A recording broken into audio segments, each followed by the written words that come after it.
দর্শক আসসালামু আলাইকুম। আজকে আলোচনা করব ভারতের একটি এ গুরুত্বপূর্ণ এবং কৌশলগত ৭ রাজ্য বা 7 সিস্টার্স, এই 7 সিস্টার নিয়ে। আপনারা জানেন বাংলাদেশের অন্তর্বর্তীকালীন সরকার ক্ষমতা গ্রহণের পর বাংলাদেশে যখন বন্যা হলো, তখন কিন্তু একটা মিছিলের সুর আমরা শুনেছিলাম এরকম যে, বাংলাদেশে বন্যা হলে 7 সিস্টার থাকবে না রে। এই 7 সিস্টার ভারতের জন্য এতটা গুরুত্বপূর্ণ ৭ রাজ্য, এই রাজ্যর ৭ রাজ্যের যে 7 সিস্টার, এটা নিয়ে আজকের আলোচনা। আর এই 7 সিস্টারের একটা সবচেয়ে গুরুত্বপূর্ণ বিষয় হচ্ছে, আজ ৮ই সেপ্টেম্বর আমি এই সংবাদটি পাঠ করছি। আর সেটা হচ্ছে, এই 7 সিস্টারের ৭ রাজ্যের মধ্যে আপনার ৬০ কিলোমিটার ভিতরে ঢুকে পড়েছে চীন। এটা নিয়ে আজকের আলোচনা। তো দর্শক, আপনারা সাথে থাকুন। আসলে কি হতে যাচ্ছে ভারতের সীমান্তে, সেটাই এখন দেখার বিষয়।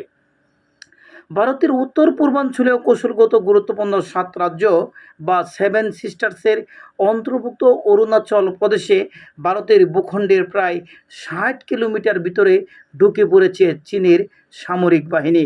শুধু তাই নয়, ভারতের ভূখণ্ডে ঢুকে অরুণাচল প্রদেশের আনজাও জেলার কাপাপু এলাকার ক্যাম্পেও করেছে চীনের পিপলস লিবারেশন পার্টি, মানে পিপলস লিবারেশন আর্মি, পিএএল। সুতরাং আপনারা বুঝতেই পারছেন যে আসলে ঘটনাটা অনেকটা গুরুত্বপূর্ণ।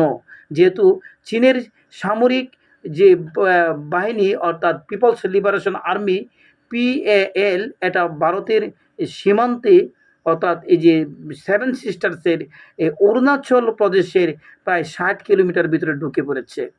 দেশটির সংবাদ মাধ্যমকে একাধিক সূত্র বলছে, কাপাপু এলাকার কাঠে আগুন ধরানো, পাথরের গায়ে রং ব্যবহার করে লেখা চীনের নাম এবং চীনা খাদ্য সামগ্রীর ছবি দেখে বোঝা যায় সেখানে প্রায় ১ সপ্তাহ আগে চীনা সৈন্যদের অনুপ্রবেশ ঘটেছে।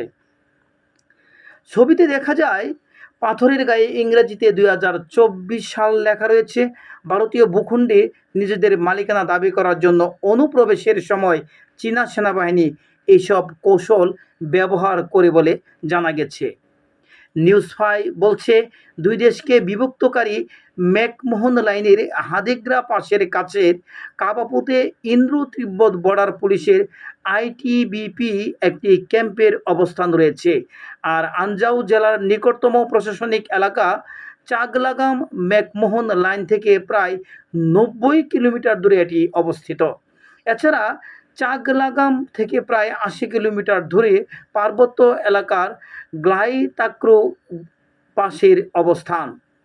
এর আগে ২০২২ সালের আগস্টে সামাজিক যোগাযোগ মাধ্যমে ব্যাপকভাবে ছড়িয়ে পড়া ছবিতে দেখা যায় পিএলএ সৈন্যরা হাদিগ্রা হ্রদের কাছে নিজেদের অবকাঠামো নির্মাণ কার্যক্রম তদারকি করছে।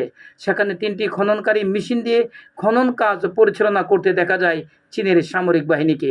একই বছরের ১১ আগস্ট চাগলাগাম থেকে ৩০ কিলোমিটারেরও কম দূরের ওই এলাকার নির্মাণ কাজ পর্যবেক্ষণ করে চীনের সামরিক বাহিনী এলআরপি টুলধর। ওই সময় হাদিগ্রা হ্রদের নির্মাণাধীন স্থাপনা থেকে কিছুটা উত্তরে চীনের সামরিক বাহিনীর সদস্যদের ক্যাম্পের অস্তিত্ব নিশ্চিত হয় ভারতীয় সেনাবাহিনী। তারও আগে ২০২১ সালে যদি ২০২১ সালের কথা যদি বলি, তো ২০২১ সালে দেশটির সংবাদ মাধ্যম এনডিটিভি স্যাটেলাইট ধারণ করা চিত্রে বিশ্লেষণ করে জানায়, অরুণাচল প্রদেশে ভারতীয় ভূখণ্ডের ভিতরে কমপক্ষে ৬০টি ভবনের দ্বিতীয় ক্লাস্টারের নির্মাণ কাজ পরিচালনা করছে চীনা সামরিক বাহিনী। ২০২০ সালে চীনা সৈন্যরা অরুণাচলের দিবাং উপত্যকা জেলায় ভারতীয় ভূখণ্ডে প্রবেশ করে। ওই সময় দুই দেশের সৈন্যদের মাঝে চরম উত্তেজনা তৈরি করে।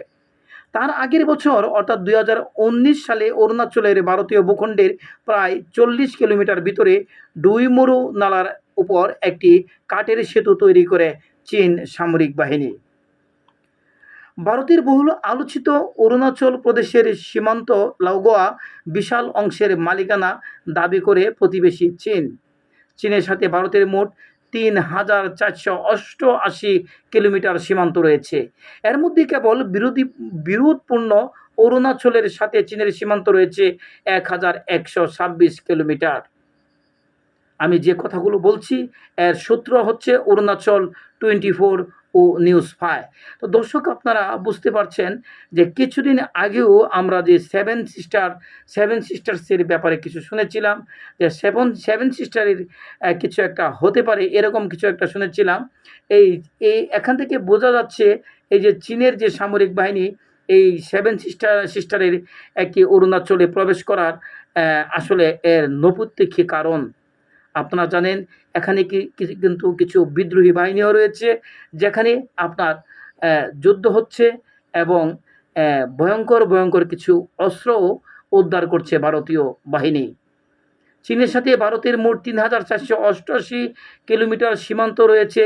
এর মধ্যে কেবল বিরোধপূর্ণ অরুণাচলের সাথে চীনের সীমান্ত কিন্তু রয়েছে 1126 কিলোমিটার। তো যাই হোক দর্শক, এখন দেখার পালা ভারতের এই সেভেন সিস্টার কি হয়, এই সেভেন সিস্টার কি আসলে হুমকির মুখে কিনা। তবে সবচেয়ে ভাবার বিষয় হচ্ছে এই যে এই সেভেন সিস্টারের অরুণাচল অঞ্চলে চীনা সামরিক বাহিনীর যে আগমন, সে কারণে কিংবা ভারতের সেভেন সিস্টারের কারণে বাংলাদেশের সীমান্তে কোনো সমস্যা হয় কিনা, আর সেটাই আমাদের দেখার বিষয়। ধন্যবাদ দর্শক, ভালো থাকবেন। আসসালামু আলাইকুম ওয়া রাহমাতুল্লাহি ওয়া বারাকাতুহু।